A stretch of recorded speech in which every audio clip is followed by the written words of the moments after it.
Olá! Hoje a gente vai fazer uma viagem no tempo, lá para a França do século XVIII, para descobrir uma ideia que foi, assim, um verdadeiro divisor de águas na forma como se pensava a economia. Vamos conhecer a fisiocracia, que foi basicamente a primeira tentativa de desenhar um mapa completo de como a riqueza de uma nação circula. E para começar, vamos com a pergunta de US$ 1 milhão, né? Uma pergunta que todo economista tenta responder há séculos. De onde, afinal, vem a riqueza? Será que é do ouro, do comércio ou tem algo mais básico por trás de tudo? Bom, os fisiocratas tinham uma resposta bem na ponta da língua para isso. Para a gente entender a fisiocracia, primeiro a gente precisa olhar contra o que ela estava reagindo. Naquela época, a teoria que dominava tudo era o mercantilismo, uma ideia que ditava as regras do jogo na Europa inteira. E a fisiocracia veio justamente como uma resposta direta. Enquanto o mercantilismo era obcecado em acumular ouro e prata, com o Estado controlando tudo com mão de ferro, os fisiocratas chegaram com uma mudança total de perspectiva.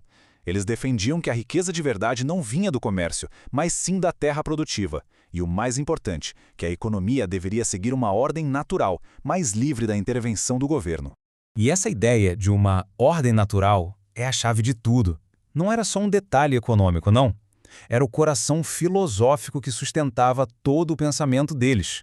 O nome já entrega o jogo, né? Fisiocracia quer dizer literalmente regra da natureza. Para eles, a economia não era uma invenção humana que podia ser manipulada de qualquer jeito. Era um sistema com leis próprias, assim como a física ou a biologia.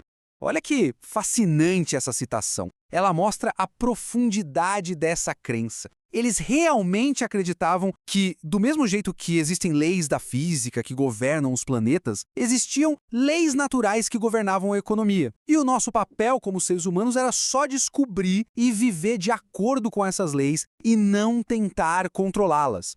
E partindo dessa filosofia, a gente chega no princípio econômico mais famoso e talvez o mais polêmico dos fisiocratas. A ideia de que a Terra é a única fonte de toda a riqueza. Então, o ponto central é esse aqui. Para eles, toda a riqueza real, sabe, aquele valor a mais, o excedente econômico, só podia vir de um lugar, da Terra. Atividades como agricultura, mineração, pesca eram as únicas que realmente criavam valor do nada. Isso levou eles a uma divisão bem curiosa do trabalho. Eles separaram a sociedade em classes. A classe produtiva era quem trabalhava na terra. Já o resto, comerciantes, artesãos, banqueiros, formavam a classe estéril. Calma, não é que eles achavam que essas pessoas eram inúteis. A questão é que, na visão deles, essas profissões só transformavam ou faziam circular uma riqueza que já tinha sido criada pela terra. Elas não geravam um valor novo. Mas tá, como esse sistema todo funcionava na prática? O grande arquiteto por trás disso foi um cara chamado François Quesnay, que era médico do rei. Ele criou uma ferramenta visual para explicar suas ideias e fez algo que ninguém nunca tinha feito antes. Quesnay criou o que ele chamou de tableau économique, ou quadro econômico. É bom pensar nisso não como um livro, mas como o primeiro infográfico de economia da história, um verdadeiro mapa que mostrava como a riqueza fluía dentro de uma nação. Vamos ver rapidinho como esse fluxo funcionava. Primeiro, a classe produtiva, os agricultores, cria a riqueza. Depois, essa riqueza começa a circular, pagando aluguel para os donos das terras e comprando coisas da classe estéril.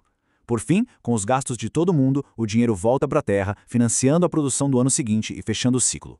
É uma visão da economia como um sistema circulatório, muito parecida com o corpo humano. Uma sacada que faz todo sentido, já que o Quesnay era médico, né? A fisiocracia como uma escola de pensamento durou pouco tempo. É verdade, mas as suas ideias centrais, essas plantaram sementes que floresceram por séculos e deixaram um legado importantíssimo para a ciência econômica. E aqui está o principal ponto desse legado. Mesmo que hoje a gente saiba que a riqueza vem de muitos outros lugares, a verdadeira genialidade do Quesnay foi a visão revolucionária dele. Enxergar a economia não como um monte de transações soltas, mas como um sistema, todo interligado, onde cada parte depende da outra. E essa linha do tempo ilustra a conexão de forma brilhante.